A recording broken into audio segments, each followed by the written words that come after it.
పేనుకు పెత్తనం ఇస్తే తలంతా గొరికిందంటారు. ప్రస్తుతం ఇండిగో చేసింది అదే. మన దేశంలో అనేక రకాల ఇవున్నాయి మనకి. ఏది సన్ రైజర్స్‌కి సంబంధించినటువంటి ఓ దగ్గర నుంచి కింగ్‌ఫిషర్ దగ్గర నుంచి అనేక విమానయాన సంస్థలున్నాయి.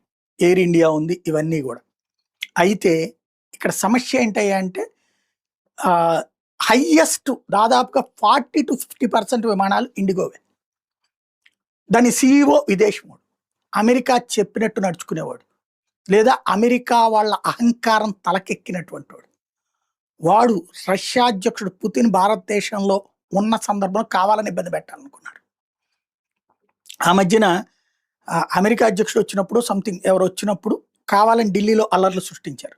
ఓ పక్కన ట్రంప్ వచ్చినటువంటి సందర్భం, లేకపోతే బైడెన్ వచ్చినటువంటి సందర్భంలో కరెక్ట్‌గా ఆ టైంకే ఇక్కడ ఉద్రిక్తతలు